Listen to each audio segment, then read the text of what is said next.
Oi, gente! Hoje a gente vai falar um pouquinho sobre efeito Doppler. Efeito Doppler é uma parte integrante das ondas sonoras, mas é um efeito bem peculiar das ondas sonoras em que a gente utiliza no dia a dia e que é bastante conceituado também e cai em muitas provas e no vestibular, sempre cai exercício de efeito Doppler. Então, primeiro, antes de tudo, eu quero que vocês vejam o vídeo do Sheldon no efeito Doppler, para depois eu passar para a explicação, tá bom? Hi. Hello. So what are you supposed to be? Me? I'll give you a hint. Meow. I still don't get it. I'm the Doppler effect. Okay, if that is some sort of learning disability, I think it's very insensitive. Why don't you just tell people you're a zebra? Well, why don't you just tell people you're one of the 7 dwarves? Because I'm Frodo. Yes, well, I'm the Doppler effect. Bom, então agora a gente vai ver o que é esse tal de efeito Doppler. Bom, então o efeito Doppler, como efeito sonoro, ele é basicamente quando eu tenho uma fonte emitindo um som, né? E que essa fonte está em movimento em relação ao observador. Ou, ao contrário, eu tenho uma fonte que pode estar parada e o observador, a gente, ou qualquer outro, né? Vai estar parado, vai estar em movimento em relação à fonte. Então, é quando eu tenho o som em movimento junto com uma fonte e junto com um observador. Então, aqui eu tenho um exemplo, né? Aqui no nosso slide. Então, a gente tem um observador A aqui atrás e aqui um observador B na frente. Digamos que essa ambulância está vindo para frente, está vindo aqui indo em direção ao meu observador B. O que está acontecendo? Quando eu estou aproximando, a fonte está aproximando ali do nosso observador, ela vai fazer com que a frequência que essas ondas sonoras estão chegando ao meu observador B aumente, observa. Então, eu tenho mais frequência chegando aqui no B.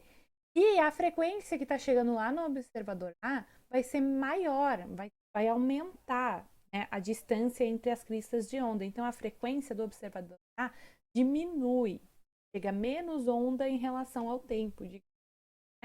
Então, aí, isso vai modificar a forma que a gente escuta o som. Por isso, lá do vídeo, né? Do Sheldon.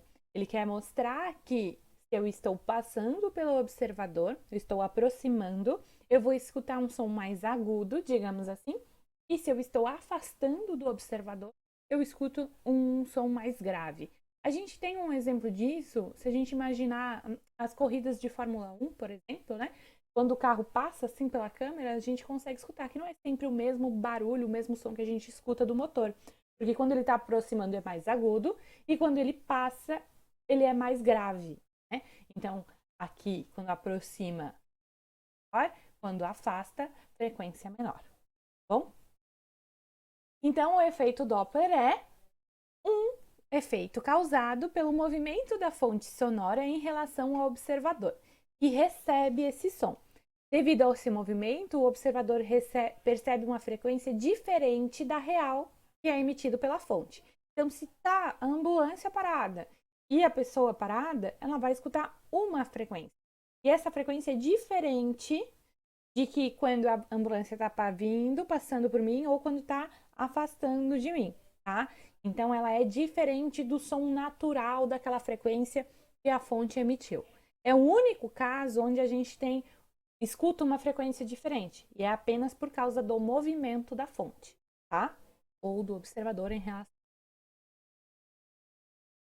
Como é que a gente calcula esse tal de efeito Doppler? Qual que é a frequência que então eu vou escutar nesse tipo de movimento? Então, a gente tem a equação geral aqui do efeito Doppler, onde é que a frequência que o observador vai escutar, né, percebida pelo ouvinte, frequência aparente, F', vai ser igual a frequência emitida pela fonte, a frequência real da fonte, multiplicado por, entre parênteses, a velocidade do som, mais ou menos a velocidade do observador, se é o observador que está se movendo, né, sobre a velocidade do som, mais ou menos a velocidade da fonte. Bom, aqui a gente tem esse mais ou menos aqui, tanto em cima quanto embaixo. Como é que a gente vai saber se eu uso mais ou se eu uso menos? A dica é, sempre, o que vocês vão fazer? Os sinais dessas velocidades sempre vai ser dado com. A gente vai traçar uma trajetória positiva sempre do observador em relação à fonte ali, tá? Então, essa trajetória positiva sempre vai ser do observador em relação à fonte. E aí, a gente vai analisar como está sendo esse movimento. Então, imaginem aqui, ó, eu tenho a caneta. Essa caneta está apontando para cá, né? Pra cá. E aqui, então, eu vou traçar uma trajetória positiva. Digamos que o meu observador esteja aqui, né? Então, a trajetória positiva é sempre do observador em relação à fonte. Mas digamos que a fonte esteja vindo para cá. Ela está contra a minha trajetória, ó. Tá contra. Então, se ela está contra a trajetória, isso quer dizer o quê? Que a velocidade que eu vou usar para minha fonte é negativa. E a fonte está passando aqui pelo observador e se afastando do observador, eu vou usar mais, porque a fonte está indo na mesma direção que a minha trajetória positiva aqui embaixo. Então, eu uso mais para a velocidade da fonte. E assim por diante. Isso vai ficar mais claro quando a gente fizer o exemplo daqui a pouquinho, tá? Saber melhor. Bom? Então, vamos lá.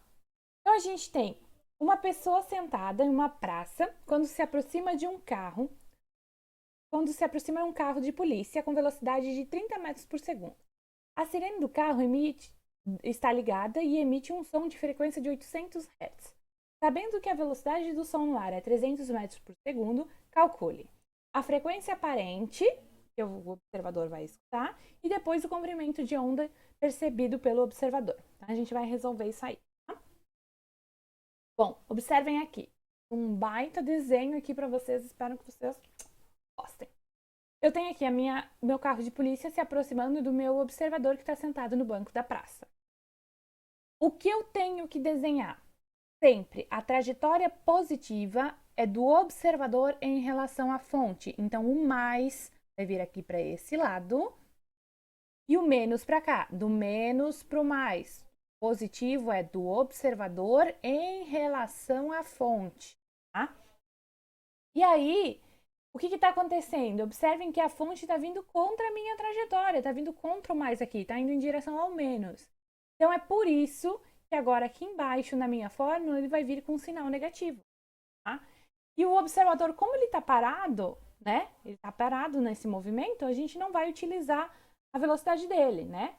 Então, ele vai ficar aqui, tanto faz se eu utilizasse mais ou menos, a velocidade do meu observador é 0. Bom, então vamos lá. Então, a gente tem que a velocidade do observador, que é a nossa aparente, vai ser velocidade do som mais a velocidade do observador sobre velocidade do som menos a velocidade da fonte. Por que menos? Porque ela está contra a trajetória, ela está em relação ao menos aqui. Ó, tá? Esse desenho aqui embaixo é sempre vocês que vão desenhar. Tá? Sempre do observador para a fonte, e eu coloco mais para o lado da fonte, menos aqui embaixo do observador. Tá? Multiplicado pela frequência real lá da minha fonte. Então, eu vou colocar aqui, frequência aparente igual 340, que é a velocidade do som, mais 0, dividido por 340 menos 30, que é a velocidade da minha ambulância, do meu carro de aqui, né?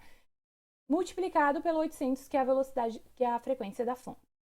Fazendo essa conta aqui, primeiro vocês vão fazer o quê? 340 mais 0, que dá 0, sobre 340 menos 30, 310. 340 dividido por 310, multiplicado por 800. E isso daqui vai dar 855 Hz. Então, vocês observem que eu estou aproximando. Então, se eu estou aproximando, a frequência tem que ser maior. Se eu estou afastando, a frequência tem que ser menor. Isso é uma prova real quando a gente faz um exemplo disso. Então, a fonte está aproximando do observador, a frequência precisa ser maior que a original. Está sendo maior? Tá. A original é 800, o que está chegando no ouvido do observador é 800. Certo? E a letra B, o comprimento de onda percebido pelo observador.